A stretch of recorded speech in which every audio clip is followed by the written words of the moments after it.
everybody. Welcome back to another episode of Hops Geek News, a podcast that discusses comic books, movies, TV shows, and we typically feature a beer of the week. If you're joining us from last week, guess what? Today is part 2 of our Marvel Phase 4 wrap-up with Sean Mott from the Metalcore Nerds Podcast. Great time with Sean, and it was such a big episode that we had to do it in 2. So go ahead. Subscribe to us, leave a 5-star review on any podcasting platform. Apple, you can drop a review. Spotify, you can leave a 5-star review. That's how the podcast grows. And share with a friend, of course. If you also want to find us on social media, go ahead, Hops Geek News on any social media platform. And we are also on what's called GIG now, which is Global Indie Group. And what that is essentially a place where artists can find writers and they can find editors and podcasters to promote their indie comic books and things of that nature. So go ahead, go to globalindiegroup.com. You will find us there as well. Pretty exciting announcement that we just recently came out with. And today I actually do have a beer of the week. Dry January is over and your boy is back in the game. And I thought this beer, first of all, I'm coming in like Turbo Man. So I wore my Roosevelt's Turbo Man shirt. If this is like my white whale of Roosevelt, so I'm glad I found it, number 1. And I had to match that energy with the beer I picked, which is from J. Wakefield Brewing. It is called Hold It Now, Hit It. Yes, Hold It Now, Hit It. It's got a fighter jet on the can with an Imperial logo on it. So I thought, what better way, since Lauren has been putting up with me just drinking water and coffee. She's been holding it down for us. This is a taking one for the team. Yes, somebody had to do it. And this is a double dry hopped triple India Pale Ale coming at 9%. J. Wakefield out of Florida. Nice, delicious color. If you're on YouTube as well, this is where we do all sorts of cool things. And in addition to that, we got our press pass today for Emerald City Comic Con, which is taking place in Seattle. Tape. Yeah, it is rad. Mark Ruffalo is an example of people that you'll be finding at this Comic Con. So a lot of great things happening. A lot of great things. I'm super excited. Great day to be alive. Lauren, what are you drinking on this wonderful episode? So I am drinking a fun collab. I'm cleaning my glasses right now. But I love that beer. I thought that was great. I know. Usually I have my daughter do it because she says I just smear the smudges around, but she actually cleans them. So this is an Imperial Berliner Weiss from Ellipsis Brewing and Tactical Brewing. Both are superb and phenomenal breweries here in Orlando. And since our opening segments are going to involve a lot of what is coming in the DC universe, and then we're going to be talking about Marvel in Phase 4, it's 2 amazing things that are combined into one episode. So I have a beer that's 2 amazing breweries in Orlando combined into one beer. So when I first pulled this out, I was like, oh, this is a fun can and this is perfect. Then I was like, oh, I thought it was an IPA. So I was a little bummed. It's an Imperial Berliner Weiss. And then I tried it. Trash. Throw it away. It's not in New England. It's amazing. It is a Belgium waffle with berries and a fresh cup of coffee. Is what it says on it. It is so good. You combine my 2 favorite things on this planet, coffee and waffles, into a beer? That's all it says on here. I need to look it up. It's only 6%. My heavens. It's called Waffle Saurus. And so I'll post one on the Instagram if you're not on the YouTube, but it's got some pretty artwork. My daughter was taking pictures with 11 next to it because of the waffle. But this is really good. It's nice and smooth. It's a little bit sweet, but it's not overly puckery. I don't think I really get any coffee. I get like berries. I definitely get berries, but usually like a berry sour is like punch you in the mouth, like tart. And this is not. This is really good. Excellent, man. Waffles and coffee, my 2 favorite things. Shout out to Waffle House. Love you. Yeah. I almost feel like maybe a hint of coffee on the end, but I would not have picked that out if I hadn't seen coffee on it. So it could be in my head. That reminds me this beer too. It's a triple IPA, but it doesn't taste like it's a 9%. It tastes more like it's probably like a 7%. It's a really smooth drinker, which is pretty rare because if you know anything about beer and IPA or just stronger ABV beers, you tend to taste like the alcohol, especially in some of the stouts that get up to 12-13%. At that point, you're just drinking wine. But yeah, this one is a really light drinker. I'm very surprised. It's very delicious, like wicked good. And I'm stoked to dig into. I promise you, I'm not an alcoholic, everybody. I know, despite like, I've been waiting 30 days. No, like that's not what it's about. It's just about tasting flavors, talking with my friends, and trying new things. So that's why I like the beer world. So it has maple in it too. Oh, dude, on my way. On my way. I'm taking Turbo Man's jetpack. I'm coming. Jamie. Oh, good. It says we teamed up with our friends at Tactical and came up with a waffle-inspired sour served with fresh berries, maple, and coffee. If I sniff really hard, I do get a little hint of coffee. She's over here doing lines of her good beer. So. Well, anyways, that's what we're drinking. Let's roll. All right, so we're going to roll into what we messed up in and looked into. Lauren, you had something. The rest of our stuff is supernatural. So just listen to our supernatural bonus episodes if that's your thing, because that is where the rest of our mess ups belong. Or just looking more so into. So if you are curious about the history of Croatoan, you can learn about it on our most recent supernatural bonus episode. So we were talking about on our last episode with Sean, we were talking about how once you're famous, you can just do whatever you want. Write a comic book, you can write a song, you can write, Umbrella Academy, you can do it whatever you want.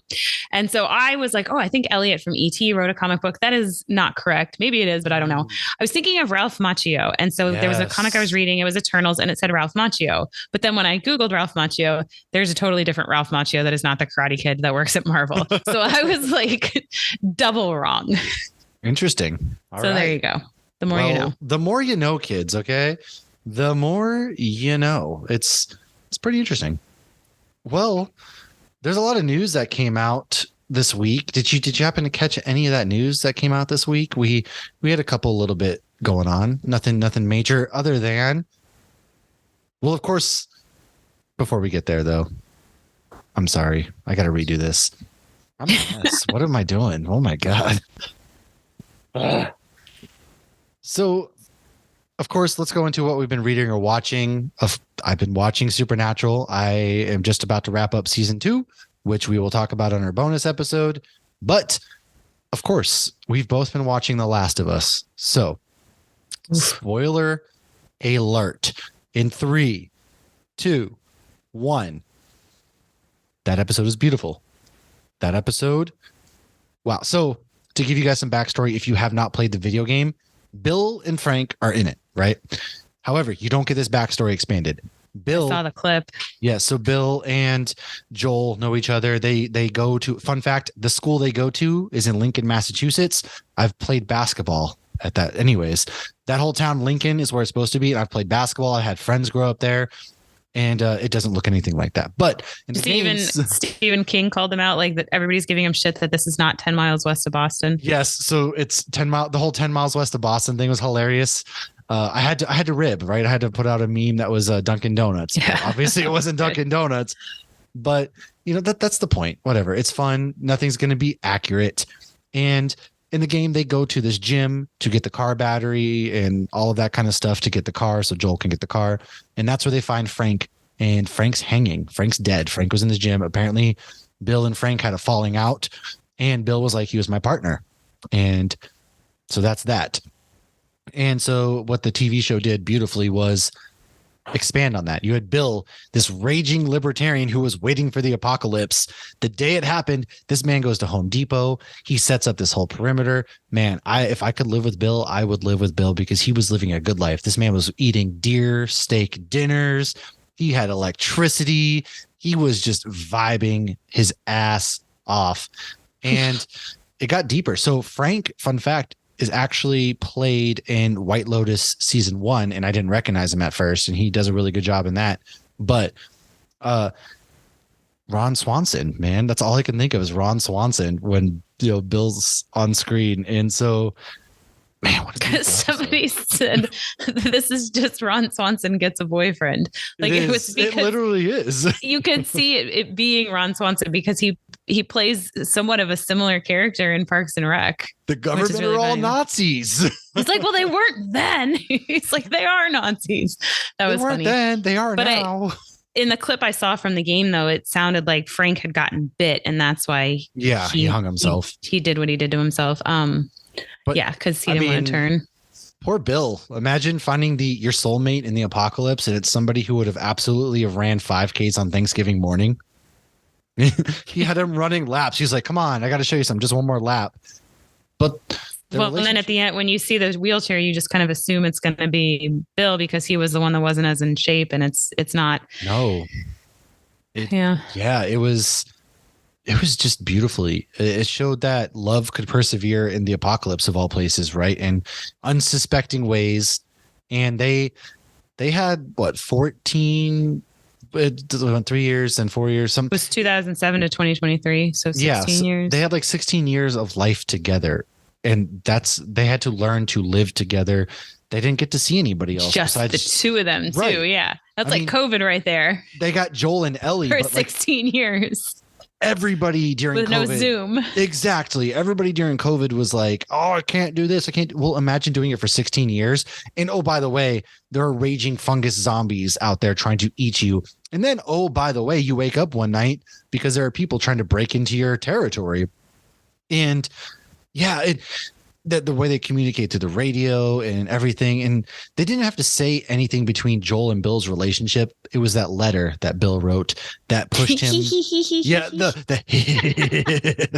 So there was a TikTok. I wish I could share it. Maybe we can try to find it and share it on our TikTok somebody made that I was crying laughing. And it's Ellie reading the he. And then it cuts to Ron Swanson with his little giggle. He. And then he's running away going he. It was amazing. In every way. So funny. But yeah, no, it was their last night together. They had wine. First of all, I want Bill's wine cellar. Holy crap. How much wine do you have to have the last 16 years in the apocalypse? Oh my God. He went everywhere and just looted wine and all that. That's my man right there.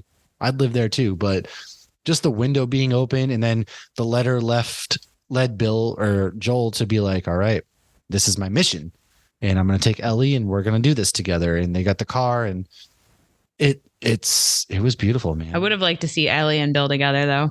Oh, and somebody asked, I always want to call him Ron Swanson. Someone asked Nick Overman in an interview if him and Ellie had been together, what would have that relationship or dynamic been? And he compared it to Ron Swanson and April. Yeah, and I thought absolutely. That was perfect. So I love that. One thing, and I love his wife too, Megan. Oh, she's so funny. One thing I do wish that we have gotten. So there's a point in the game where they're driving in the car and people, the bigots are out in force on our YouTube. Oh, is this the porn mag? Everybody's like, oh, he's not gay in the game. First of all, he calls Frank his partner. Second of all, Ellie finds a gay porn mag. Maybe it was his business partner. Ellie finds a gay porn mag and she makes a joke with it. She's like, oh, why are the pages stuck together and all that? So come on, Bill, come on. They just expanded on his story. So don't be that person. Don't come on our YouTube and spout your bullshit because I'm not having it. Lauren's not having it. Nobody's having it. I just ignore that crap. Oh, you know what? Somebody commented one time on, I posted a picture with my Namor toy and, which is from the movie, not from the comic book. So it's movie accurate, not comic book accurate. And they commented in the comics, Namor's white. I didn't even give the time of day. I wanted to be like, 37 when he was made. Everybody was white. Well, I wanted to be like, oh, I know, but I love how they introduced Aztec culture into this, and I thought that was a great way. And and I mean, he's Atlantean and half human, so I don't even engage. There's no point. You're not converting people like that. No, they want you to take the bait. So whatever. Yeah, beautiful love story. Both of them nailed it. I hope we see. Honestly, that was the first time I've ever seen the Frank character. Yeah, but I would love season 1. Okay, I would love to see just Nick Offerman in these other roles too, because.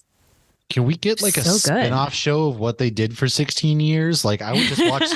I just watch them sit and read the Bible together or something. Give me. If we're doing spin-off shows, that's number 1 on my list. Priority Where's number Feige? 1. Get him in there, and that can be a sitcom. It'll be like the She-Hulk. But okay, so Last of Us. If you have slept on that, or I mean, hopefully you. We ruined some, but honestly, we're not ruining. We didn't really ruin a whole lot. I mean, if you're still listening and you were like, what? Oh my God. HBO Max. Trust me, go to HBO Max. The ratings keep rising. It even rose by 33 or 37% on the 3rd episode. It's crushing. Absolutely. It's crushing. So good. So many friends that are into different things are watching it and they're all loving it. It's a zombie story, but it's different. And if based on a video game, this is like Star Wars Supernatural, where Lauren doesn't know what's going to happen. I do. And so it's like, oh my God, it's so hard not to talk about what's going to happen. It's so hard. So, I had to wait, 2 years till you started watching Supernatural, year and a half. Yeah. Now I got to wait. This is going to be longer. It is. So what else did you watch though, besides The Last of Us? Cause I've been working. I haven't had time to I've been watching the inside of my eyelids, to be honest with you. I've been catching up on some Better Call Saul, so I'm on season 5 now. I went up to season 6, so I kind of just got behind on that because Josh got uninterested. And then after seeing Giancarlo Esposito at FanX, I was like, oh, I really need to finish this. So I've been catching up on that. And I rewatched after we recorded with Sean last week. I rewatched Spider-Man No Way Home. I don't know what made me put that on at 10 o'clock at night, and because you wanted to cry yourself to sleep, apparently. Anytime I got to an emotional scene. Well, of course, Josh falls asleep right away. And I'm like, this movie's sobbing so long. And shaking the bed. And Josh is like, what are you doing? You're like, nothing. Well, he was like next to me when I was watching The Last of Us in that last episode. And he doesn't watch the show, but he was just working, not even paying attention. But anytime I got to an emotional scene, I was like, I'm just going to check my phone for a few minutes because I didn't feel like laying there crying. Oh my God. This reminds me. What does it remind you? I was going off topic, but go ahead, continue. Well, so that night, I watched it Monday night, and Logan had a little bit of a fever. So I had him laying down with me, and I thought he was asleep because he wasn't moving. And he usually is like ants in his pants. He's laying there sobbing. You hear sniffles, and you're like, what's going on? He's like, no, he's completely lost his friends. Well, this is more towards the beginning, thank God. But he's completely silent, had been silent for a while. And all of a sudden you see the pumpkin bomb and Logan just goes, Green Goblin. And I'm like, you're awake? What the fuck? Yeah.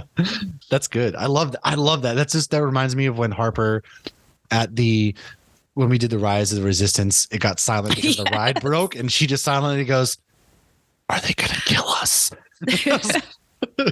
Every time we're on that ride now, I tell whoever I'm with that story because it's so cute. Like when we're there. Crazy story. Just this 4-year-old that just whispers, or she was even 4 years, she was 3, but she was like, are they going to kill us? Well, they make it really scary. Anybody who hasn't done Rise of the Resistance, it's the Resistance cast members take their job very seriously. Oh, yeah. I mean, it's fun. Fantastic. I will say I did actually loosely watch something. My wife's been watching Once Upon a Time. Now, I love Once Upon a Time. I watched the first few seasons, but I remember none of it. Like I was into it for a brief period and I watched it on my first deployment. I don't remember anything. So I'm kind of like, I don't care. You can watch this and I'm just going to lay on the couch. Yes. But then I'm like, I'm one eye open, like, wait a second. And so I'm kind of loosely watching that. But if you don't know what Once Upon a Time is, I think it's on Disney Plus. It's ABC. Yeah. Yeah. So it's just one of those shows that it's full of, there's a spell on the town. It's in a town. Fairy tale spins. Oh, there's going to be an episode of Supernatural soon that was filmed in Storybrooke. And they say it's Broward County, Florida, which makes no sense at all. There's no palm trees. I grew up in Broward County, Florida. That is incorrect. Once Upon a Time, it was good for a few seasons and then it just completely falls off the rails. I wish it had ended sooner. That one I wish had definitely ended sooner because it was so good. And then it got really good. And then it was like, meh. Yeah, it just I didn't even make it to the Elsa part. Surprise. They include all the Disney princesses and Elsa comes and all that stuff. I didn't make that. Was at the height of Frozen. I guess I'm going to make it there because there's 7 seasons and my wife's watching it. So I guess I'm going to make it there some way. So with that said, let's roll into some news. The news. So go ahead. We'll save the DC stuff for last. You go ahead and start. Okie dokes. So The Boys actually outperformed all of the Marvel Disney Plus series in 2022, making it the most watched superhero show. So I'm hoping that some people take a look at this and see this as further evidence that maybe Daredevil can be darker. Maybe we can have R-rated superhero stuff. Maybe it doesn't all have to be, catering to the kids to make more. Although you don't see The Boys merchandise. So obviously the Marvel stuff outperformed in that regard, which is honestly why they do the PG-13 thing anyways. But I would buy some of The Boys merchandise. Oh, me too. It'd be like a life-size Soldier Boy. I feel like it's merchandise you'd find in a Spencer's. Yeah. Oh my gosh. Yeah. It's like the back wall of Spencer's. So when I was at MegaCon last year, the only thing I saw, and granted, there's so many booths, it's like near impossible to see everything, was one of the booths was selling Compound V, and it looked like a little vial of something blue. Yeah. And then at Fan X, hypnotic. Yeah. But then at Fan X, I found a teeny tiny Soldier Boy and they had a bunch of them. And I'm hoping to get more of The Boys Legos at the next one. If they have any Legos, let me know. I will Venmo you to get me some of those Lego minifigures of The Boys. You were next to me when I bought Soldier Boy. Was I really? What? It was overwhelming though. All the Legos there. I'm a kid. Okay. I see Lego minifigures. I was all over the place. I didn't remember that there were. Well, I'll tell you what I'm going to tell my kids because MegaCon's right before Easter this year, I believe. Give me your lists, whatever your wish minifigs are. Let me know because when I get there, there's too many to be like, they have this, they have that. It's overwhelming. This. Yeah. We've tried that the past couple of years. It doesn't work out because you don't get service and I don't see my phone right away. Yes, that too. We're going with a whole new game plan. Terrible service in these conventions to the point where my watch is like, you left your phone behind and I panic and it's in my pocket. If you listen to this episode, press pass, please. Panel. We submitted. Please. We shall see. We sub to you, baby. Sub to us. No matter what, I will be creating content at MegaCon, but the level of content will differ if I have to pay to go versus. Don't let them know you're going regardless. They know I'm going regardless. They got records. I think the only I've missed in the last like 6-7 years was the week Logan was born. So Jeffrey Dean Morgan posted a picture of himself with the Invincible omnibuses, and he was thanking Robert Kirkman for them. So I think it is fair to assume that he will be voicing someone in. Or he could be in the live action film they've been talking about doing. Don't tease me with a live action Invincible. That is hands down. I'm just saying, I'm the messenger. My favorite comic book is Invincible. Yeah. Clearwater Comic-Con is happening March 4th. It is from 10 to 5 at Ross Norton Convention Center. The reason we're mentioning this, if you're on the west coast of Florida, definitely hit this up. You can see a little video from last year that here's your Tim cameo. That Tim covered for us. It's a very little convention. It's very family friendly, but if you're in the area, hit it up. I believe it's even free to get in. But they had a lot of fun cosplay and trivia and, fun for the whole family. Or if you don't want to bring the kids or you don't have the kids, conventions are always fun. Comic-Cons are fun. And so with the press pass for Seattle, I'm going to plug them real quick because what they do is they asked me if I wanted to bring a child between the age of 6 and 12. So like, I could have brought in my oldest who's 7 and we could have just bro-dayed it out. And honestly, I'm going to try to convince my wife to let me do that still. And that's cool. Like take your kids. That is actually really cool. Especially to these smaller cons, like take your kids because that's the perfect chance to kind of, if you want to share that culture with your children. That's the perfect. It can be overwhelming too, though. Don't take them on like the Saturday, depending on the child. Know your child. Yeah. If you're going to a Comic-Con, don't like Saturday is probably not the best idea, but Friday evenings. Yeah. Good idea. It would be interesting to gauge other parents because I've never brought Brielle. She's 10. Kaylee, those come with me every single year. So she's been coming with me since she was like 12. Well, you always see like the people with strollers and stuff. We've seen. Oh God, and it's like, oh, honey, it's like bringing your 1-year-old to Disney. And I'm like, oh no. Oh, I bring the 1-year-old. I mean, that's different. You live there, but Brielle was 3 weeks old. The people who spent like $15,000 to make it their once in a lifetime vacation. Like I'm not taking my 1-year-old because they're not going to remember. Once in a lifetime, sure, but you live there, so it's different. Yeah, but we did a cruise when Brielle was 18 months. We're going way off topic. Oh, yeah, and sorry, the level of excitement when Mickey came out at dinner, like my husband and I still like joyfully tell that story.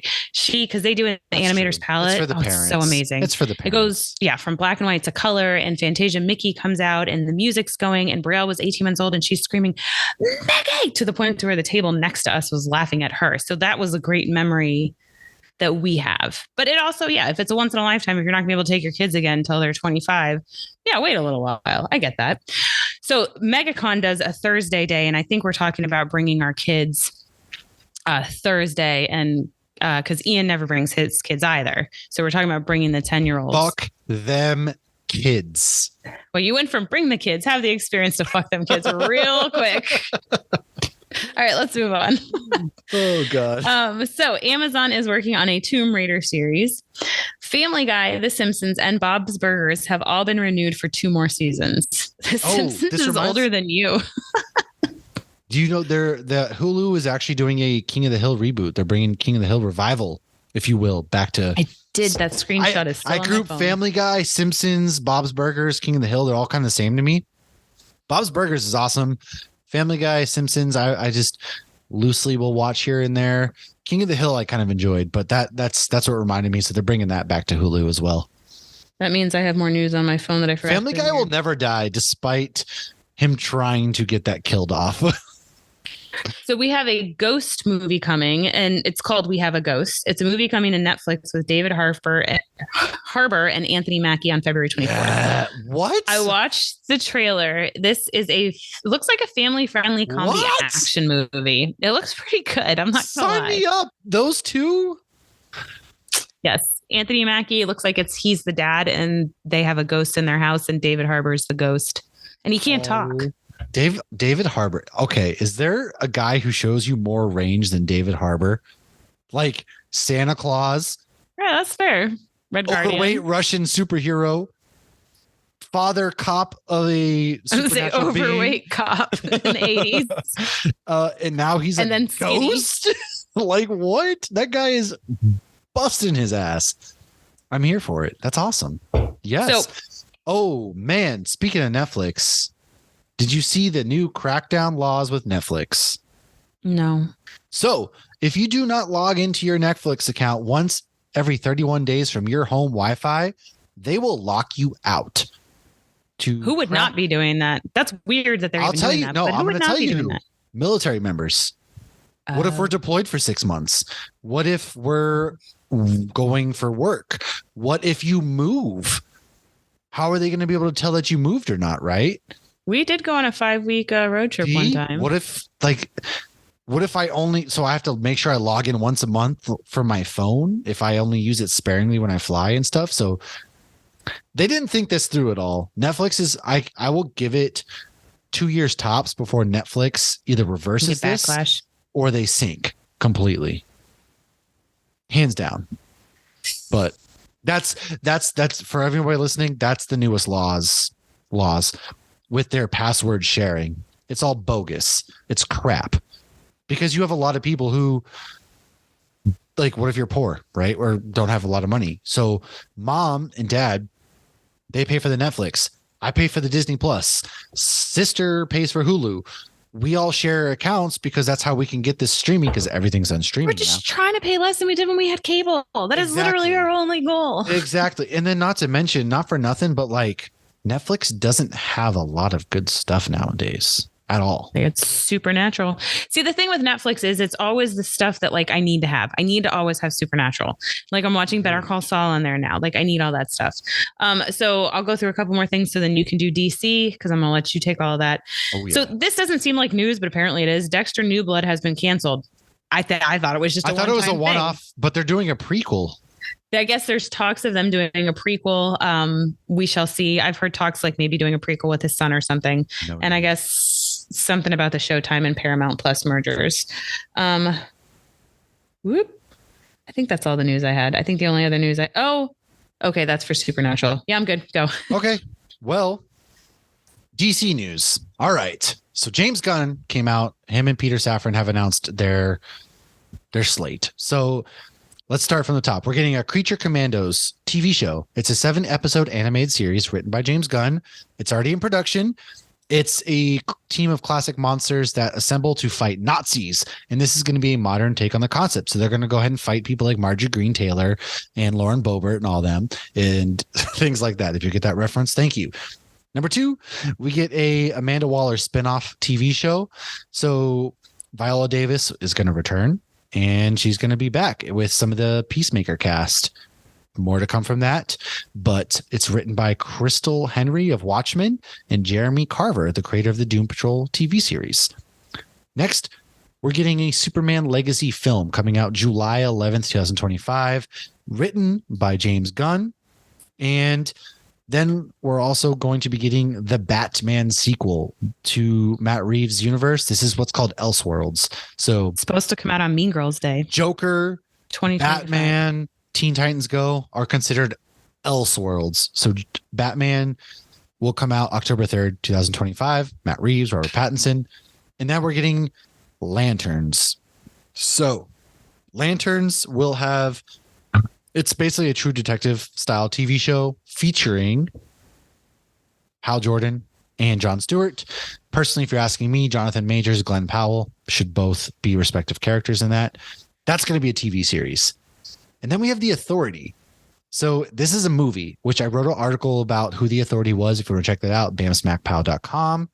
And So it's a movie based on a team of superheroes.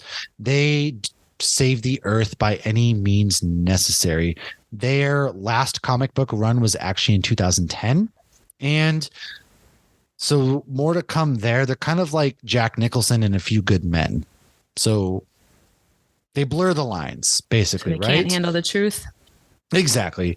Coming after that, we have Paradise Lost, which is a Game of Thrones style Amazon series taking place about the Themyscira. Yeah, taking place on Themyscira, filled with political intrigue and scheming between power players. So that's going to be taking place in between Wonder Woman films. So after we have Paradise Lost, we have The Brave and the Bold. So this one's interesting because we mentioned going younger in the DC universe, such as Superman, but this one is giving us the Bat family. So we have Bruce Wayne, and then they're featuring a Robin, which is going to be Damian Wayne. And it's taking inspiration from the classic Batman run written by Grant Morrison that introduced Batman to a son that he never knew existed. And if you know anything about Damian Wayne, him and Talia al Ghul had a baby, and that baby was raised by assassins. And so I was going to say, that doesn't sound like a good idea. Yeah, and very interesting. Obviously, it's not played Robert Pattinson, so we don't know who the actors are. We don't know if Gal Gadot is coming back. The only two we do know that are not coming back are Henry Cavill and Ben Affleck. Those two are for sure out.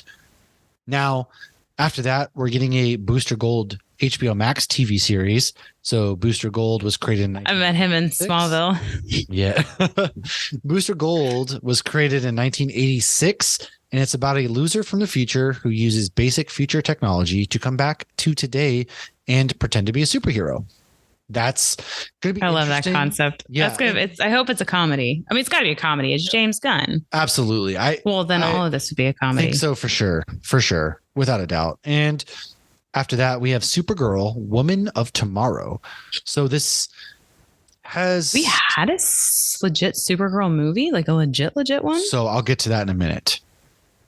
It's taking its cues from the recent Tom King written miniseries. So you'll see the difference between Superman, who was sent to Earth and raised by loving parents from the time he was an infant, versus Supergirl, who was raised on a rock, and all of that stuff. And you're going to go ahead, and she had to watch everybody around her die. And the first 14 years of her life were not fun. And she got to Earth, and she's much more hardcore, not the Supergirl that we are used to, essentially. Now, the next film, I am over the moon because they might get James Mangold to get in here and do Swamp Thing. Now, they're talking about it being a horror film, which is which they promised to close out the first part of the first chapter. A freaking Swamp Thing horror film. I love Swamp Thing. I have an undying passion for Swamp Thing. And so getting a horror film of him, which he kind of is horror aspect. Oh, yeah, for sure. Yeah. He's like an original monster. Yeah. I mean, he's part of their dark universe, DC Dark, right? And so that's incredible. And so James Gunn posted a video that was about 5 minutes long, kind of talks about his old vision. I'm excited. Now, I know this is very much a DC universe that already establishes heroes. Nobody's going to be an origin story. This is our established heroes. And he goes on to talk about the fact that Blue Beetle's still in there. Aquaman, Peter Safran said that we always, and Jason, always envisioned Aquaman as a trilogy. So it sounds like maybe Jason Momoa comes back, finishes off the Aquaman trilogy, and then maybe he goes to Lobo. Who knows? But he said he wasn't going to play two characters. He did say that. Well, then maybe James Gunn said that. Yeah. Pretty much what they decided. James Gunn said that The Flash was like the greatest superhero movie ever made. Apparently. And he definitively said that's going to reset everything. And yeah, so we're getting a hard reset. Flash will end the Snyder verse. Ugh, those words. But it's going to end. The DCEU, as we know it, ends with the Flash. Now the DCU. He's not even saying DCEU. He's saying DCU. So I'll get to that in a second too. So the Flash ends everything. Aquaman 3 comes out after Blue Beetle does. It sounds like they're going to come into the fold. And then also it sounds like Gal Gadot's probably going to stick around. I hope so. I love her. If that Themyscira series takes place in between Wonder Woman films, it's sounding like she's going to stick on too. But we don't know. And we also don't know about Zachary Levi yet. That said, what James Gunn has established is that the films, the television series, the animated series, the games are all going to be connected in some form or another, which is interesting because he said if we get the voice actors, because Creature Commandos is animated. We have these voice actors. Well, those same voice actors are going to play the live action version, which normally isn't something that we ever do. We get voice actors, we get actors, right? Well, you see it every now and then. Like you've got Bo-Katan, you got, Sebastian Stan. Some of the Marvel people did, and some of the Marvel people didn't. It kind of narrows your casting down a little bit. That's what I was thinking. Yeah, because I couldn't see Ashley Eckstein playing live action Ahsoka. You also have Tara Strong say she comes on as Harley Quinn. Again, we don't know what's happening to Margot Robbie as Harley Quinn. We don't know what's happening to John Cena as Peacemaker. So we don't know who's cast as what yet. Well, he did say that in the Amanda Waller series, you'll see Peacemaker characters. So I assume that I'm hoping Margot Robbie stays on as Harley Quinn and gets a fair shake because Birds of Prey was okay. It was better than it was received, but it wasn't as good as it could have been. So it's like, it needs to be better and it needs to get the respect it deserves at the same time. And she was awesome in James Gunn's Suicide Squad movie. So I hope she stays on. Yeah. She's been great anytime she's played Harley Quinn, even in the first Suicide Squad. Yeah, she was the best part of the movie. Amazing. So I hope she does stay on. But I know some people, such as somebody who worked on the Suicide Squad video games, like Tara Strong is a fantastic Harley Quinn. You can't recast her, blah, blah, blah. I'm like, I get it, dude. But you can. Because eventually we're going to anyways. Because these are stories that transcend time. These are stories that are never going to die. Somebody's always going to take on the mantle of a character. Mm-hmm. Like the Dark Knight, Christian Bale was in probably the best comic book movie of all time, The Dark Knight. But now we see other Batmans. Shut up. But, so I, as a DC fan, I'm very excited. I'm very hopeful, but it sucks that we have to wait till like 2025 after this. Like next year, we don't really get a DC film. And so, but I'll be 35. That sucks. I could see Aquaman getting pushed out. Maybe. I don't know. You'll be 35. I'll be dead. There's a lot to be excited for as DC fans. So yeah, that's about the gist of the DC news. A lot to be excited for.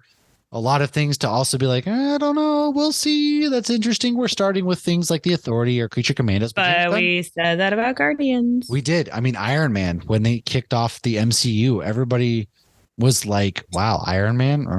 But look what happened. A lot of people were like, who? Exactly. Look what happened. Star-Lord, man. So I will follow James Gunn into the end of the universe if it means we get quality DC films in television and animation. I mean, yeah, he's already brought things on both sides of Marvel and DC that nobody thought could be done as well as they were done. And they exceeded. I know you're not a huge Guardians fan, but like it definitely exceeded expectations. Oh, absolutely.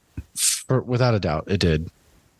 So that's all we got. Let's go into our main topic now. We're going to wrap up phase 4 of Marvel with Sean from Metalcore Nerds. As always, you can find Sean at Metalcore Nerds. Search him on Adobe Howl. Go to adobehowell.com or adoberadio.com. And that's where he comes out. He's writing articles. He's putting out episodes there. And he came on to talk about Marvel Phase 4. So we're going to wrap up Marvel Phase 4, give our quick little predictions, and we'll see you in just a moment. Hey, JR. What's up, Zach? Can I ask you something? Of course. Do you even like Jordan? Jordan, as in the host of our podcast, Hop Heroes? That Jordan? Yeah. I mean, I get that he's part of the show and likes to drink beer and talk comics, but he just kind of gets on my nerves. That dude literally thinks Gambit could take Cyclops. Scott fucking Summers. I mean, what kind of imbecile? Hey, what's up, guys? Sorry, I'm running late for this promo. I just got a little held up. What'd I miss? Hey, bro. You didn't miss anything. Nothing. All right, everything all right? What's going on?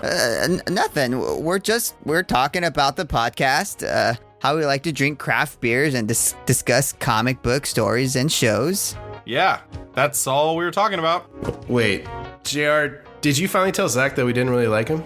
Wait, What the fuck? Pop Heroes, the show where three best friends bridge the gap between great beer and the comic book universe. Find us on all platforms where you find podcasts. I honestly don't really like either of you guys, so...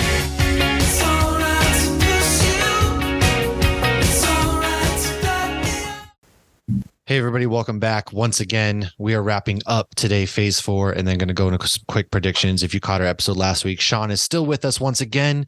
So with that being said, let's dive into Doctor Strange for real this time. We started to last week, and then we realized that Spider-Man took place before all of this stuff. So Doctor Strange in the Multiverse of Madness. Already gave you the quick fun facts, but just to recap, the Illuminati actors were never all together at the same time, so they had to piece it all together. And then Xochitl Gomez, who plays America Chavez, she had to learn to drive on set. She got to drive the producer's vintage red convertible.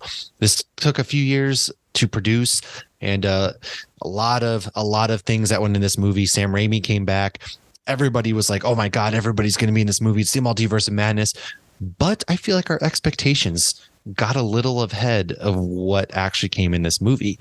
In my opinion, this movie was fine, but I walked out like I liked it, but I felt, I guess, to my own expectations. It was a tease. Down. Yeah, like Wanda's a straight villain in this movie. Wanda went villain. I loved her as a villain. I thought she was awesome. Yes. She was capping everybody. She got the Darkhold took over her essentially, right? Because she wants her kids back. And then we got to see Reed Richards played by John Krasinski. He's back. Professor Xavier, Patrick Stewart, he's back. So we got to see those, and they died in some pretty. For 5 seconds, I was like, please let Xavier be the person who saves the day. That would have been amazing. Nope. They died. No chance. Pretty bad, pretty violent ways. Wanda was pretty badass. Yeah. I mean, that whole, we could talk for 2 hours just about that one scene. It's like, are the Inhumans relevant now? Or are we not forgetting that the ABC show happened? I'm so confused because it was fan service. Shortly before that, I had done a whole, we don't talk about Bruno video about we don't talk about Inhumans. And now it's like at the end of the movie. So are we going to talk about Bruno? Like, what the hell? I think it was more of a redemption for the character. I think the MCU in general, this phase is doing a lot of redemption. We saw redemption with the Mandarin. We saw redemption with the Tobey Maguire's webs coming directly out of his wrists. We saw redemption for Jamie Foxx looking ridiculous. So I felt like this is the phase of grief and redemption. Yeah, and Tobey Maguire being a complete piece of shit as a Spider-Man. There's a line that completely references it. They know. He says, "I'm trying to be better to Doc Ock." I mean, I was like, that line was written for me. Well, and then Andrew Garfield's redemption and saving MJ. Yes. That was a good redemption. Yeah, 100%. And also, Black Bolt's suit was 100% CGI, which is crazy because it looked incredible. It did look great. It did. The CGI did not look movie like was awesome. Lanterns. And we got Christine back, so that was great. So we kind of got to also like wrap up Stephen Strange and Christine's story because she got married. Yeah, But I think people had way too big expectations when they heard Multiverse of Madness. We were expecting a lot more. And in the grand scheme of things, it was a bit tame. And that's fine.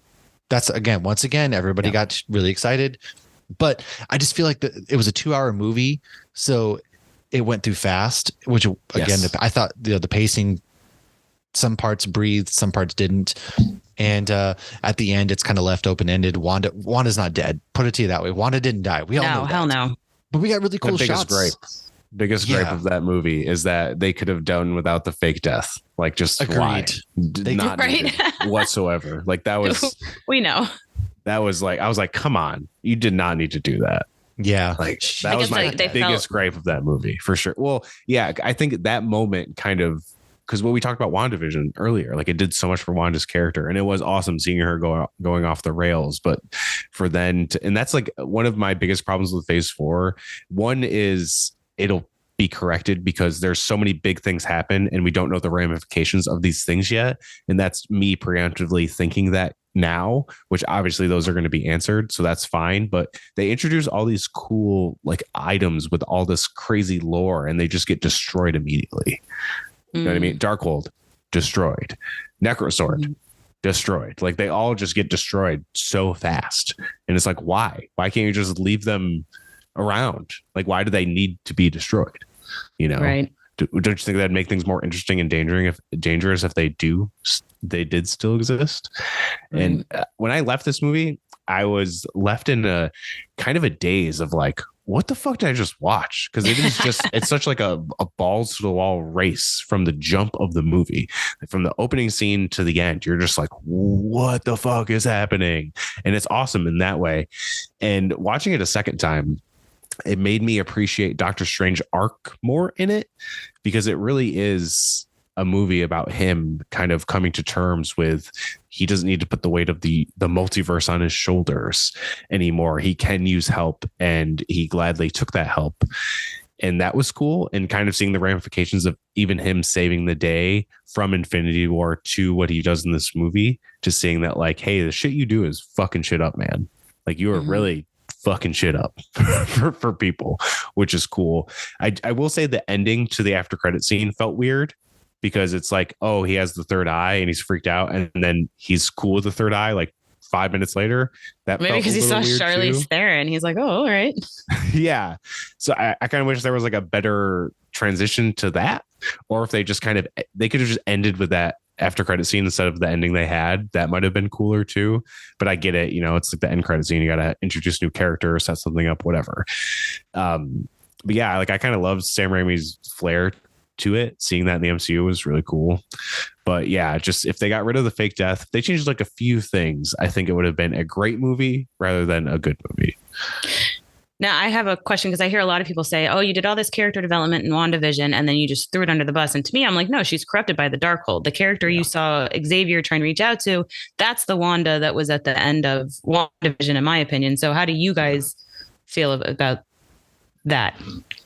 Like, did you have an issue with her just being straight up villainous as soon as we met her? It made total sense to me. It did. And she got corrupted. Once again, like she thought she had a way and she got corrupted.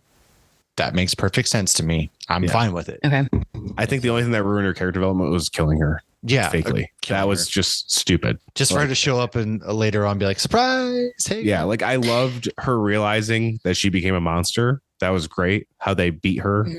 Was just showing her that she became what she hated in a way. I really liked that, but they could have done a way where like, hey, we need to contain you in something. Like they're fucking wizards. They can figure something out that could have been different than her sacrificing herself to destroy the Darkhold. Like there could have been something done way smarter and better, which bums me out because Michael Waldron wrote this movie and he wrote Loki, which I think is one of the best things they've done ever. Agreed. So I don't know if it was because he kind of came in, because obviously Scott Derrickson was originally supposed to do this movie because he did the first one. I don't know if there were some things because I think Sam Raimi and him came in kind of late in the game and they kind of rewrote everything. Yeah. So, that's and I will agree with you too, Mash, that I think the title could have been different because it wasn't really a multiverse. It wasn't a multiverse of madness at all. No, there was a multiverse. Sure.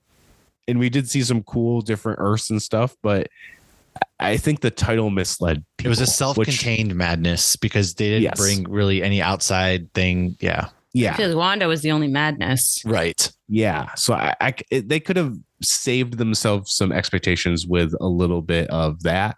And I think some restraint with the marketing, because they did give away kind of a lot of the Illuminati. They need to stop doing that. Usually they're pretty good about, honestly. I feel like they used to be. I feel like lately, not even just their leaks. Lately, I feel like I didn't even watch the second trailer for Ant-Man. I'm just done with all this stuff getting ruined in the trailers. I feel like they do a good job of like, okay, this isn't what you think it's going to be. Like in the trailers, we didn't know Wanda was going to be a villain, but I feel like they're still giving away too much in these trailers and it's taking away. Like I like that moment in the theater where I'm like, oh my God, like I love that. And you can only get that in the theater. Yeah. And there's like a difference too, because trailers are for people outside the bubble to get them to go to theaters 100%. But showing Peggy Carter's jetpack isn't catering to those people. That's catering to people like us. Cause we're like, oh fuck. And they didn't need to show that in a TV spot. Yeah. Like even if they just showed Professor Xavier, that would have been enough. Because all the other stuff, I mean, we heard him in the trailer. We still got the they showed him in a later trailer too, like just full up shit. Oh, see, I didn't. Yeah, even they watch did. That. They did. That's and bullshit. that's fine if that was just the one. But then they showed Peggy Carter, and a lot of people like theorized it was a version of Captain Marvel. But it was cool. We got to see the Black Bolt surprise, and the Reed Richards surprise was really cool. They kept those pretty under wraps. That was cool. And I even like Thor: Love and Thunder, Wakanda Forever. They did a really good job of not really giving what the story is away for the most part. And even Spider-Man No Way Home, they did a great job. They totally misdirected us on what that movie was going to be. So it really depends on what it is, you know. Even with Ant-Man, they may have given away, I don't know, like you kind of figured what the movie was going to be. So they didn't really give anything away in the second trailer. They really just showed you, yeah, Kang's here and he's going to fuck shit up. That was pretty much the second trailer. Like, well, yeah, you're right. The marketing and kind of the loose lips have, I don't want to say become a problem, but they've definitely got more relaxed in a way. Yeah. And if you don't see I it think part right of away, it's the culture of what this is now, you know, like even like Variety and the Hollywood Reporter sometimes pick up on rumors and post articles about rumors now, which is weird. Like it's so you never weird. used to get that, and now No. that's the state of reporting. Now everybody reports. You have to be the first to report on a rumor. You have to be the first to report on this leak to say you got it right, because then you can circle back. But let's move into Miss Marvel. Lauren, what do you have for fun facts? And I really like this show personally. So I have a quote from the director, Sharmeen Obaid-Chinow. She said, Iman, who is Kamala Khan, said she is a nerd when it comes to the MCU. She's such a massive fan of the MCU, and I'm sure she could tell Kevin Feige a thing or two he doesn't know about the MCU. Directing her has been incredible. Also, Iman was disconnected from her culture growing up in Canada a little bit. Through the series, she's really discovered it. So Iman is also on a journey of self-discovery. Both Iman and Kamala are on similar journeys, and I think that really plays out. She embodies that superhero so well in the big moments and in the small ones. I'm excited to see her thrive in the MCU. The reason this fun fact, or just this quote, was my one fun fact, because I feel like in watching like interviews with her, with Iman, and watching the Marvels assembled, you saw that she is Kamala Khan. And so it was, you know, the director saying like all her culture and her nerdom, all of that's on screen. So it's really, they cast her beautifully. There's my fun fact. They cast her beautifully. Yeah, they did. I mean, she loves this, and she was over there like telling, no, this isn't right. 616 isn't the actual. And so just the love she has for what she's doing bleeds through. And I thought her character was awesome. The first word mutant that we got in the MCU comes in the show. It's really cool because we're getting to the Young Avengers potentially, and so this is setting up more cosmic things as this goes into the Marvels. And I love the family aspect of this show. I loved how nobody turned their back. We get a scene of her community coming together to basically protect her. And again, child. There was nothing that was like, this is too big for the setting, right? It doesn't get too big. It's pretty self-contained. And we get some really cool callbacks to where she goes back in time. Yeah, she goes to Iran and things like, or Pakistan. And just the cultural aspect, I thought it had a really large impact culturally as well for you know, the Arab community, right? How often do we see the Arab community kind of downplayed and treated like villains all the time in modern day cinema and TV shows? And we got to see the other side of that. So having been to these cultural, you know, I've gotten to experience these cultures firsthand. It's really cool to get to see the positivity. And that's why I really enjoyed this show. Yeah, this show is wonderful. I wasn't sure what to expect. I mean, with any MCU movie or series or property, I'm usually pretty stoked for it. Excuse me. But when I first saw the trailer, I was like, man, this looks like a lot of fun. And it can be hard because even with Shoshi Gomez, she was a first-time actor in Doctor Strange, and same thing with Iman Vellani, but she like is Kamala Khan. Like watching interviews before, you know, like press leading up to the series, I was like, damn, she like is this character. This is awesome. And I think she stole a lot of people's hearts, you know, because she's just so endearing and so relatable. And I loved the culture aspect, just like you said. It was so great to learn about the partition. It's funny, I was talking about this the other day. I was like, I've learned more about like pretty big historical events more in like comic book properties than I did when I was in school, which is really fucked up to say. It's kind of sad. But, Yeah. but it's true. Like, even like the Watchmen series, I learned about like the Oklahoma City like bombings. Oh yeah. Like, Tulsa bombings. Yeah. Yeah. I was that was the first time I had heard about it too. Yeah. I was like, why am I learning it through this? Like, this is not okay. Like, what is happening? But that's neither here nor there. But yeah, this show is great. I love the mutant nod, which was awesome because the creators of the comics originally wanted to make her a mutant, but they couldn't because that's when Fox owned X-Men and they weren't really pushing X-Men. And that's why they created the Inhumans basically anyway. And they originally wanted to be a mutant. So they got to rectify that in live action, which I think is pretty cool. Agreed. Mm-hmm. And she is going to steal the Marvels. That's going to be her fucking movie. Without a doubt. And I cannot wait for it. Yeah, without a doubt. So, all right, let's go into another divisive property that came out last summer. Thor: Love and Thunder. A lot of people didn't like this movie. Now, Natalie Portman is only 5'3", but she needed to appear taller because she is the mighty Thor. So they had platforms on set and other actors had to move around. And then Gore had to venture away from his comic book a little bit because he looked a little too much like Voldemort. And then also, we don't have symbiotes in this universe, right? So, all right. I really enjoy this movie. It's very emotional. Thor... Look, it's not Ragnarok, which a lot of people held against it. What? Didn't part of the symbiote get left behind at the end of No Way Home? It did. Yes, it did. So they're I guess they are unofficially. They haven't really brought. They're not going to connect it like they do in the comics. Right. This part. So I was just okay. Yeah. Gore the God Butcher. We get Christian Bale playing a badass villain. Now he didn't really do a whole lot of God butchering on screen in this movie, which okay, I get it. And then some people had other issues, but. Again, this is the journey of Thor, and he reconnected with Jane after how long? And they did the cancer storyline, and now she ends up dying, and he has to give that piece of him up again because all of these Thor movies, Thor loses something. In every single movie he is in, he loses something, right? Yep. And so it's just another story of loss. But we get Heimdall back, and Jane's in Valhalla. I liked it. Okay, another 2-hour movie. I liked it. People didn't. Whatever. I think this was more redemption too, because everybody want to know what the hell happened with Jane. So they told us. I thought they did that in a really fun, creative way with like, this was their story of their relationship. And I did love the scene where she's in the bed and Thor's just very vulnerable. And he says, I love you. But I do understand the reason people had issues. To me, it goes back to the whole Wonder Woman 3 thing or Santa Claus 3. When love conquers and saves the day and fixes everything, and that's your solution to fixing your storyline, I have an issue with that. So I didn't love the ending, but I loved the movie. I just want to know where your issue with love is. You just hate love. I hate love. It's the worst. No, I am happily married. I think that all the time when I listen to this show, I'm like, what is their deal with Lauren? Love? Just hates it. I just feel like it's an easy way out to just have a character just do kind of like okay, we're all just going to hug and sing Kumbaya, and that's just going to save the day. This one is different. I loved the movie. I don't know. It's just a little, I don't know. I just feel like it's an easy. Yeah.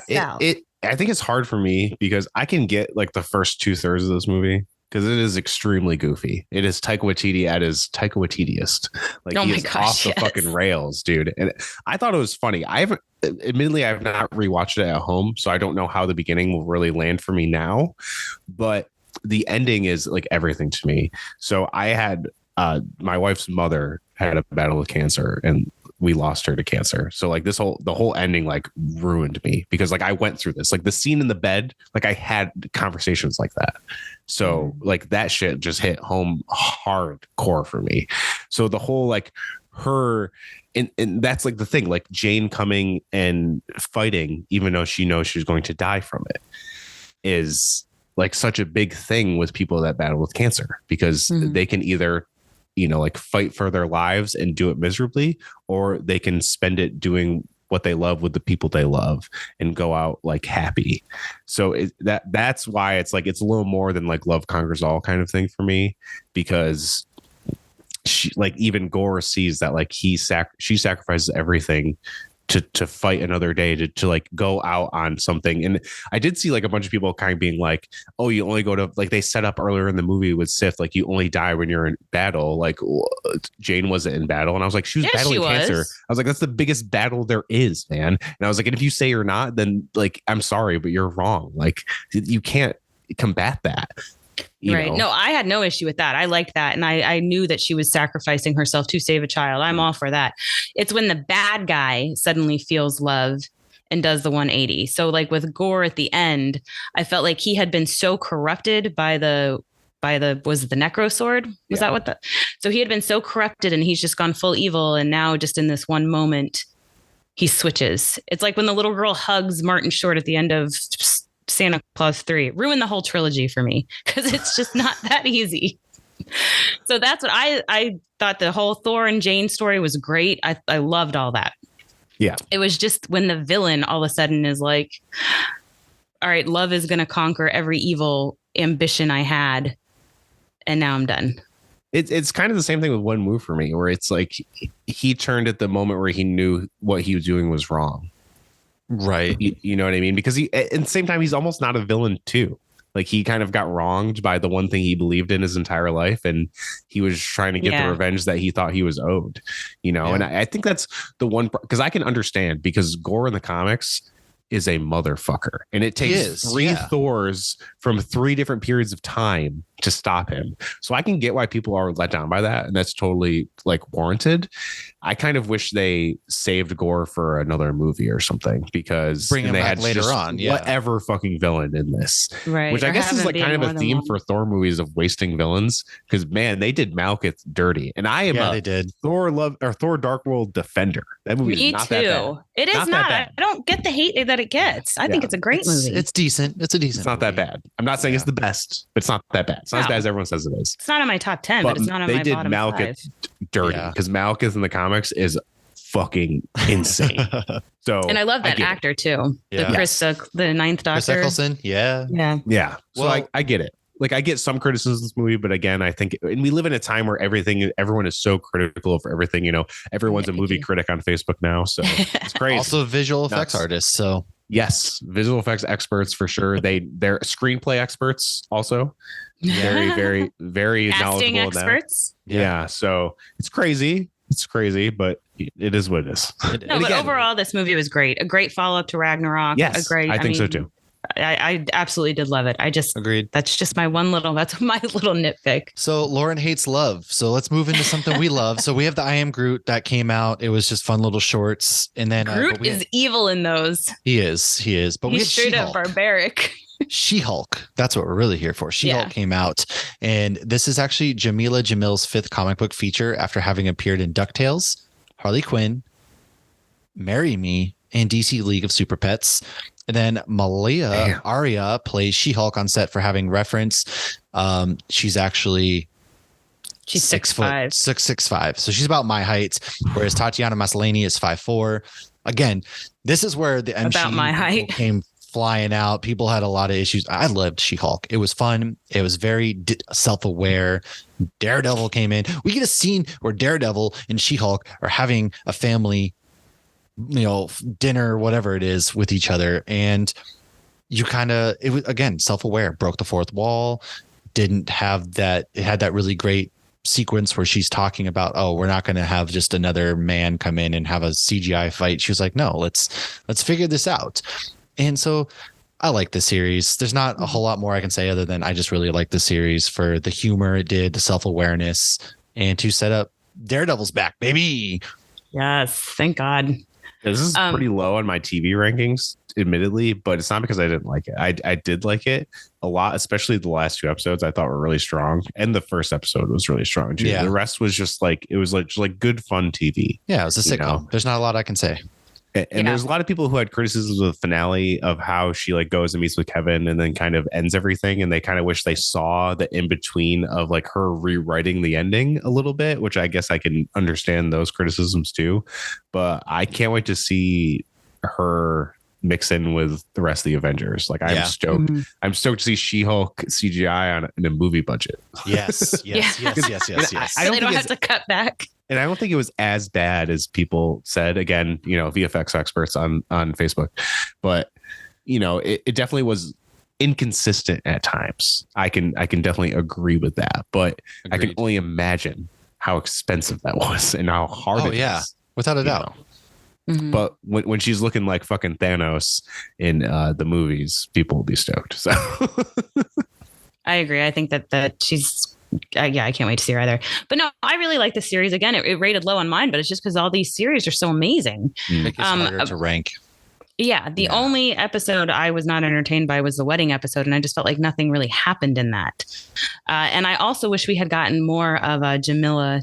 So I hope we get more of her in the future, because hearing her like that she was training and doing all this stuff and getting ready for it, and she was so amped for this role, I expected her to have a bigger impact on the storyline and not just be like this influencer who just happens to have superpowers. So I'm hoping that she's not somebody that we never see again. I would love for her to come back. I would love to learn more about her and her character, and I love her in The Good Place.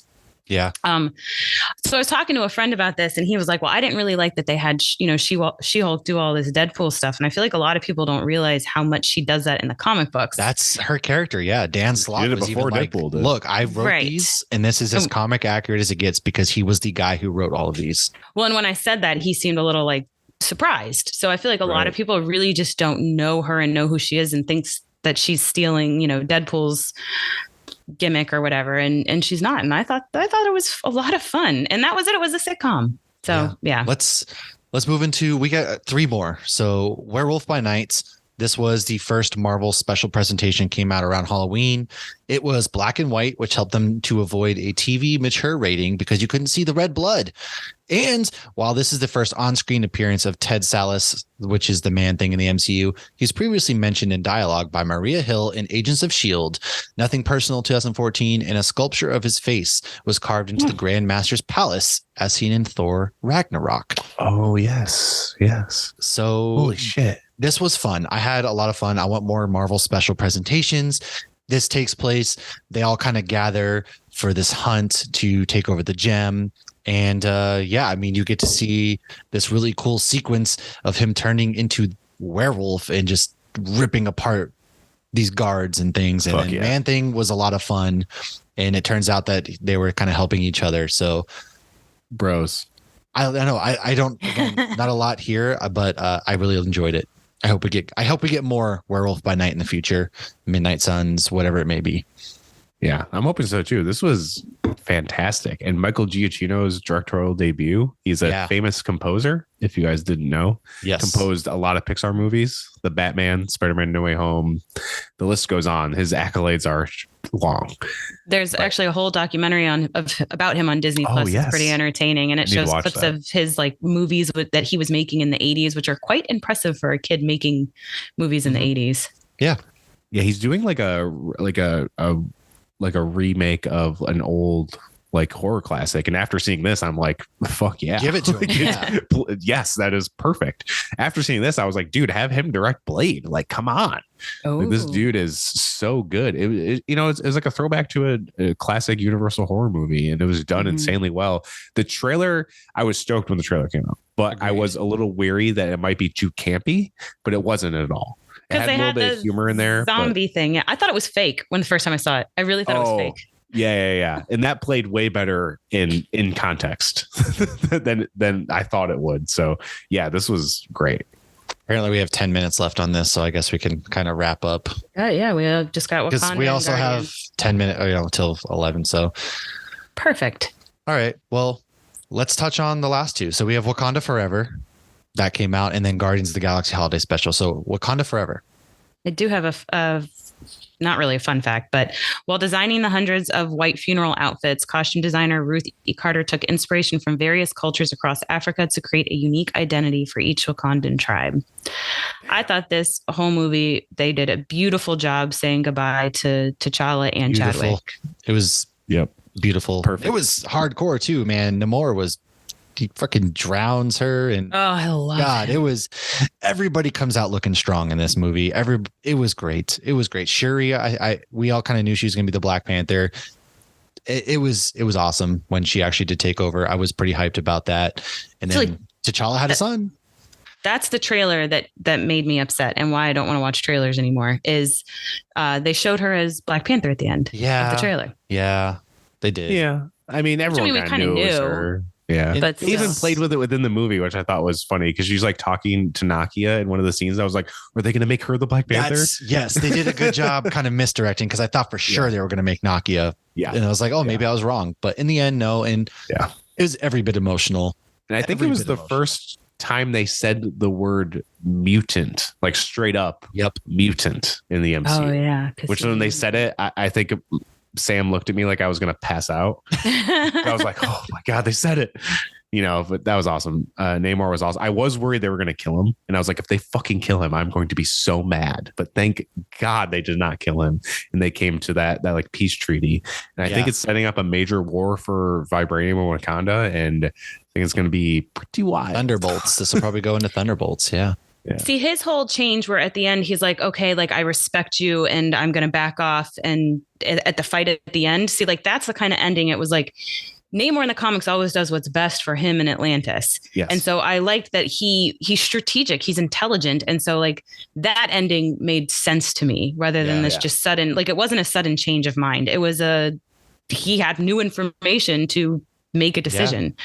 Well, it's either that or he was going to die. He's going to die. And he even says like, I'm just going to wait. Some villains like Ego, they'll go out, True. Killmonger too. Yeah. Yeah. But he was like, kill me. Let me die. He did basically say, I'm just going to wait until they need us.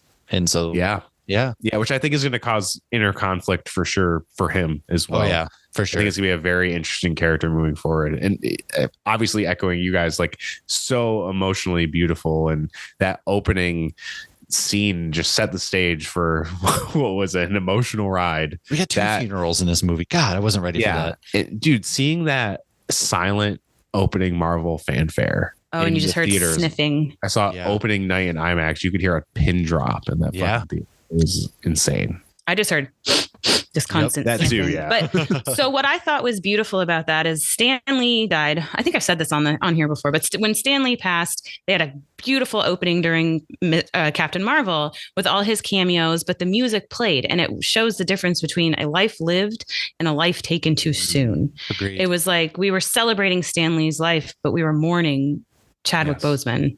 Yeah. And I think the Angela Bassett death was beautiful. Mm-hmm. I think I've said this one before too.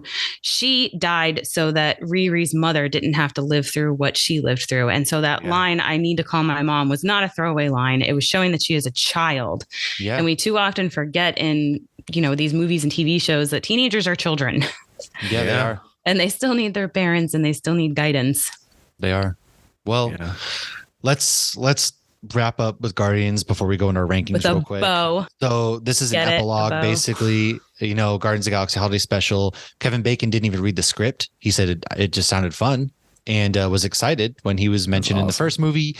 And then James Gunn unironically enjoyed the Star Wars Holiday Special as a child and wanted to create something based on that. Now, the two songs we get in this movie, I have put in my Christmas song rotations, so they are there forever. Same. I love them. I really enjoyed this. I thought it was a lot of fun seeing Drax and Mantis on, a buddy cop thing. So that's all I'll say for this one before we go into our rankings. If you guys want to give your quick thoughts. I loved it. It was fun. Yeah. Amazing. Yeah. So great. I love the Guardians. Getting a Guardians Christmas special. Amazing. And it was really cool to, even James Gunn said this is like, it did a lot of groundwork so they don't have to spend 15-20 minutes explaining all the stuff they explained in this in Guardians 3. So it was great. And Nebula gifting Rocket Bucky's arm. That was the cherry on top. That should have been the end credit scene. Though I want to see the scene where she steals his arm, and I want to see him waking up with no arm. I do too. But true. All right, let's rank these real quick. So we're gonna start with TV rankings. I'll go from my least favorite to my favorite. So I had my least favorite. I had What If. And then I put Groot there because I did, it was whatever. Then I actually put Moon Knight. Oh, wow. And then comes Falcon and the Winter Soldier, followed by Miss Marvel, Loki, She-Hulk, Hawkeye was my second favorite, and then WandaVision was my first favorite. Wow. What do you got, Sean? So I think at last I'll put I Am Groot, even though I don't really count it. It was adorable, but it's like there's no real context. I just put it there. It was just kind of there. My 5-year-old loves it. Then What If? Then I have She-Hulk at number 7. Again, I still really liked it. Then The Falcon and Winter Soldier, then Hawkeye, then Moon Knight, then Miss Marvel, then WandaVision, then Loki, number 1. Lauren. All right. So I got I Am Groot, then What If, then She-Hulk, then Miss Marvel, Falcon and Winter Soldier, Hawkeye, Loki, Moon Knight, and WandaVision. Yeah, well, I think we all can pretty consensus is WandaVision was the best for sure. So movie wise, my dead last was Black Widow. No surprise there. And then Eternals, actually. Those two were just kind of, whatever. Not bad movies, just kind of there. And then actually have Multiverse of Madness, followed by Thor Love and Thunder. And then my top 3 is very hard. Very hard. But I actually put Wakanda Forever at 3, Shang-Chi at 2, and then No Way Home is my number 1. Ours are really close. Like one spot is different. And that's it. What we got? This is Black Widow, Eternals, Multiverse of Madness, Love and Thunder, Shang-Chi, Wakanda Forever. I mean, No Way Home. It's very hard, right? It's very hard because you can. I mean, I could put Wakanda. It depends on the day. I would put Wakanda Forever probably 1. Agreed. Sometimes. Agreed. That's fair. Depends on the day. Fully agree. Lauren, now when I was reading Lauren's, I was worried, but now seeing how she put them in order. Because I had them in backwards. We're good. So what are yours? So I defend Eternals, and I will defend it till the end of the day, but Eternals was my least favorite. And then Thor, and then Multiverse, Shang-Chi, Black Widow, Wakanda Forever, and Spider-Man No Way Home. Wow. I respect it. Black Widow above Shang-Chi is a choice, but I respect it. It was a hard choice. I'm not going to lie. This was not taken lightly. Yeah, fair. That's fine. Fair. So that's it, guys. We wrapped up phase 4. Phase 5 is going to get pretty crazy. KANG TRAIN. Yep. Kang's coming. Ant-Man and the Wasp is about to come out. So Sean, as we wrap this up, go ahead, tell everybody one more time where they can find you. Yes, Metalcorenerds. You can find it on Adobe Howl every Monday at 7 p.m. Eastern. Go to adobe.com or download the Adobe app. I'm actually starting to write articles for Adobe, so you can check those out on adobe.com as well. Really cool stuff coming there. And then just metalcorenerds.com. You can buy this awesome KANG TRAIN t-shirt that I'm wearing, and there's an awesome print behind me if you're watching this. I got one. Yeah, you do. You got it. And show up to Quantum Mania in style. KANG TRAIN. Yes. All aboard. And then, just search Metalcorenerds wherever you find podcasts. Easy. Right on. And thanks for having me on again, guys. Dude, anytime. We didn't do phase 5 predictions here. Maybe that'll be a different episode. Should we all real quick throw out one person we think is going to die? I think Hank Pym dies in Ant-Man and the Wasp. Okay, I think Scott gets stuck in the quantum realm again. Yes. That's my guess. I think Rocket dies. Drax dies. Don't do this. Sorry. Okay, I'm done. Drax is dying as well. Yeah, I'll put that. I know it's coming, but I'm not prepared. No. My big theory is Thor is going to die in one of the Avengers movies, and it's going to happen as a reverse of Infinity War, and I will be hurting very badly. I heard your theory on that, and I think that would be a beautiful way for him to go out. I think so too. So not ready. There you have it, folks. No. Let us know your phase 5 predictions. Let us know what you love the most. As always, subscribe, follow us, Hops Geek News, everywhere you can find a podcast. And until next time, cheers, guys. Cheers.